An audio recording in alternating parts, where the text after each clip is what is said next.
So, lots of questions about sheep. Here's your John 10 for the Calvinist Reformed Tulip people. I'll just scroll through it. John 10, the sheep hear the shepherd's voice and they follow. And the Calvinist Reformed Tulip people love this. This is irresistible grace, irresistible drawing. This is proof for them that Scripture teaches irresistible grace and irresistible drawing. My question, though, is how do you know about the sheep? There's so many sheep that are Israel, so many sheep that are people, so many sheep that don't follow and don't listen. How can you be so sure that this particular passage represents just an intimate relationship?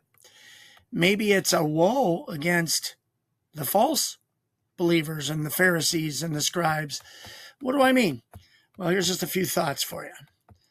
First of all, you got Jesus going to towns where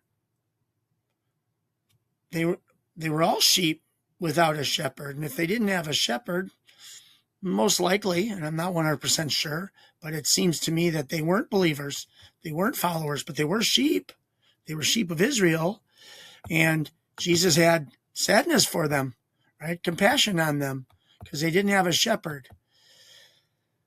Let's see. Therefore, they wander like sheep. Okay, so wandering sheep. Sheep that wander. Oh, could it be a declaration? Keep in mind, John 10, Jesus is talking to Pharisees. Start reading in John 9, and you'll see that he's talking to Pharisees that just declared they can see.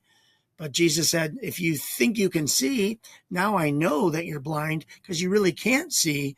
And he's lambasting Pharisees. So look at all these scriptures related to people that think they're of the sheep. Maybe this is more of a warning against the Pharisees. Here it is again. Sorry. Sheep, lost sheep, astray, because the shepherds that were supposed to be shepherding had them all over. What about false believers, right? The Old Testament Jews that were alive during Jesus' time, they were listening to the Pharisees, going to Sabbath teachings, and they thought they had it right, but they didn't. Maybe this is just a warning for the lost sheep. Maybe it's a warning for the lost sheep of Israel so that when Jesus dies and comes back to life, they will really see the truth and then they'll come a-running. So there's lots of verses. I'm going to have to make a part 2. Maybe if I go slow enough, you can see sheep shows up 206 times in the NIV. Sheep, sheep, sheep, sheep, sheep, sheep. Rarely is it about sheep that are obedient, sheep that follow, sheep that listen, sheep that are going to be saved, sheep that are irresistibly drawn.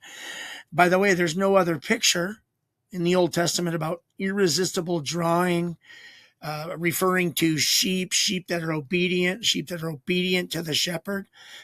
You're not going to find like any scripture that kind of says that every sheep is oppressed or Jesus is sad or they don't have a shepherd.